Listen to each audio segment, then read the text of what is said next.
대형 차량이 아닌 준대형 K8의 국내 최초로 사륜 탑재를 위한 엔진 인증이 확인되었습니다. 이렇게 된다면 좀 더 고출력을 원하시는 분들께서는 그랜저 차량과 고민하게 될 것 같은데요.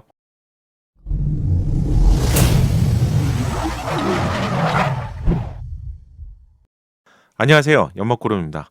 K7 풀체 엔진 K8이 이름까지 변경이 되면서 확 달라진 디자인 때문에 많은 관심을 받고 있죠. 비록 색상에 대한 호불호가 있는 것 같고 디자인은 전반적으로 멋지다는 반응이 높은 것 같습니다. 특히 화이트 색상의 경우 초기에는 부정적인 반응이 정말 높았죠.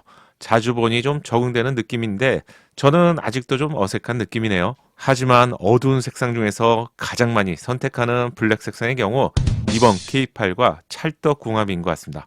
정말 잘 어울리는 색상인 것 같은데요. 카디프 그린 색상은 좀 어색하지 않을까 보기 전까진 이런 우려가 있었는데 포착된 사진을 보니 제 기준으로는 고급스러운 느낌입니다. 특히 측면부에서 보면 오묘한 듯한 색상은 고급스럽고 나만의 개성을 나타내기에 좋을 것 같은데 직접 눈으로 빨리 봐서 평가해보고 싶네요. 지난주에는 실내 공간이 새롭게 공개가 되면서 다양한 반응을 볼 수 있었습니다. 그랜저를 뛰어넘는다. 제네시스와 비교해 볼 수 있겠는데 K8 이 정도라면 그랜저 풀체 엔진은 정말 대단할 것 같다. 이렇게 좋은 호평도 볼 수 있었고요. 하지만 우드가 너무 무거워 보이는데 올드해 보여요. 라는 의견도 동시에 존재했습니다. 현재까지 제조사가 공식 발표한 내용 겨우 몇 장이죠. 완전하게 공개가 된다면 세부적으로 이 부분도 체크해서 알려드리겠습니다. 새로운 사진도 추가로 포착이 되었는데요. 멋진 실내와 달리 하이트림이라고 올라온 사진을 보면 감각적이고 고급스러운 느낌의 파노라믹, 커브드 디스플레이와 다르게 좀 어색한 디스플레이를 볼 수 있습니다. 화이트 부분은 보호 테이프가 붙여 있는 것으로 예상이 되고요. 계기판과 내비의 그 사이가 좀 먼 것을 본다면 고급 트림에서 제공하는 12.3인치 사이즈보다는 좀 작은 사이즈의 디스플레이가 제공되는 것을 예상해 볼 수 있습니다. 세로로 높아 보이는데 한 10인치 전후가 예상이 되고요. 계기판과 디자인이 다른 점을 본다면 사업자 용도인 택시 등에서 제공되는 LPG 차량이 아닐까 예상이 되네요. 이번 K8에서는 계기판 디자인도 엔진별로 차이가 있는 것 같은데 이 부분은 제조사의 공식 사진이 공개가 된다면 정확하게 알 수 있을 것 같습니다. 이전 영상에서 K8에 적용될 4가지 파워트레인 정보를 알려드렸습니다. 구독자분들이라면 아마도 기억하실 것 같은데 이때 사륜이 제공된다고 알려드렸지만 인증이 확인되지 않았죠. 인증이 확인이 된다면 가장 빠르게 알려드린다고 약속드렸었죠. 이번 영상에서 함께 알려드리겠습니다. 높은 인기를 얻을 것으로 예상되는 1.6T GDI 하이브리드, 2.5와 3.5 GDI 가솔린 엔진, 3.5 LPI 이렇게 총 4개의 엔진에 대한 인증이 완료되었습니다. 요약하면 총 4종류의 엔진으로 제공이 되고요. LPI 엔진의 경우 3.0 엔진에서 3.5로 변경이 된 점을 알려드렸었죠. 많이 궁금해하시는 3.5 가솔린 엔진의 경우 사륜이 제공될 것이라고 알려드렸었지만 인증이 확인되지 않았습니다. 그리고 어제인 3월 9일 사륜의 인증 내역이 확인되었습니다. 따라서 사륜 차량도 초기 출시 명단에 포함될 것을 예상해 볼 수 있습니다. 현재까지 알려진 사전 계약 시점은 3월 23일 화요일이죠. 앞으로 2주가 남지 않은 상황인데 실제 차량은 4월부터 인수를 받을 것으로 예상이 되기 때문에 인증 내용을 근거로 K8은 최초로 국내 모델의 사륜이 제공될 것 같습니다. 인증받은 내용을 좀 더 세부적으로 보면 K8 3.5 GDI AWD라고 표기가 되어 있습니다. 좀 더 세부적으로 볼까요?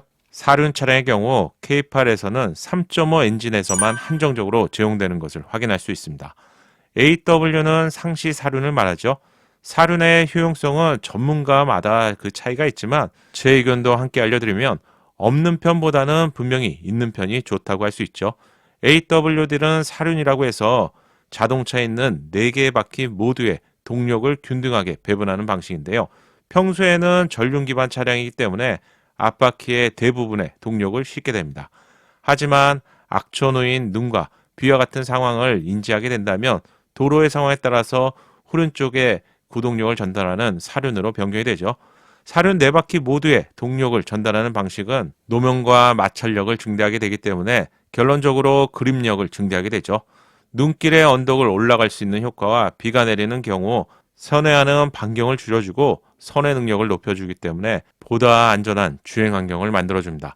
작은 차이라고 생각하시는 분들이 많지만 에어백과 같은 안전장비도 사고 시 한 번만 사용하기 위한 목적이라면 상시 사료는 항상 작동이 되는 방식이고요. 최근에는 연비 하락 등과 같은 문제점들을 이룬 차량과 많이 줄어들게 되면서 고급 차량에서는 사륜이 필수가 되었습니다. 인증 내용을 보면 배기량의 경우 3470cc죠. 안전적인 자동 8단 변속기와 조합됩니다. 고성능이라고 할 수 있는 8단 DCT를 선호하시는 분들도 계시지만 V6 6기통 엔진의 자동 8단 조합은 제네시스 및 상위 차량인 K9에도 동일하게 적용되고 있죠. 최대 출력은 300마력으로 300마력이라면 전륜 기반 차량에서는 놀라운 수치라고 할 수 있는데 전륜 기반 차량에서 300마력을 뽑아낸다는 것은 사실 쉽지가 않습니다. 상위 차량인 K9은 후륜 기반의 차량이죠. 3.8 GDI 가솔린 엔진에서 315마력을 제공합니다. 전륜 기반 3.5 엔진에서 300마력을 제공한다는 점은 한계치를 다 뽑아낸 것이라고 해야겠죠. 동일한 엔진으로 예상되는 카니발 3.5 차량의 엔진 스펙을 보면 294마력의 최대 토크는 36.2입니다. K8 3.5 엔진은 6마력이 개선이 되었고요. 최대 토크에 있어서도 좀 더 상회했을 것으로 예상합니다.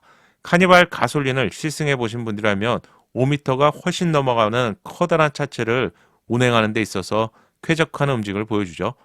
K8은 카니발보다도 공차 중량이 있어서 1705kg으로 최소 300kg 이상이 훨씬 더 가볍기 때문에 연비를 포함한 성능에 있어서도 큰 차이를 체감하게 될 것 같습니다.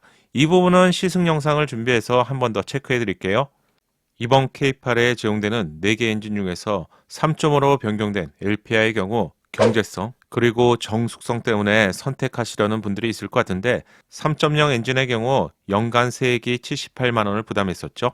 3.5 엔진으로 변경이 되면서 91만 원을 부담해야 되기 때문에 약 13만 원을 더 부담해야 합니다. 스펙의 경우도 출력에 있어서 240마력으로 기존 3.0 차량보다 약 5마력 정도가 늘어난 것이죠. 500cc가 늘어났는데 이 부분 좀 아쉬운 부분입니다. 배기량의 차이를 본다면 성능 차이는 크지 않을 것 같은데 꼼꼼하게 한 번 더 체크해 보시고요. 구입을 고려하시는 것이 좋을 것 같습니다. 2주 뒤에는 사전 계약이 시작되고 보다 세부적인 정보가 앞으로 공개가 될 것 같습니다. 사륜 인증을 포함한 엔진 정보를 정리해서 알려드렸는데 여러분은 어떤 엔진을 선택할지 댓글로 알려주세요. 오늘은 저희 어머니가 톡으로 보내주신 문구로 마무리를 하겠습니다. 천천히 걸어도 그리고 빨리 걸어도 우리에게 주어진 시간은 오직 한 세상뿐입니다. 우리에게 차려진 소중한 하루하루를 사랑하고 이해하면서 살아요.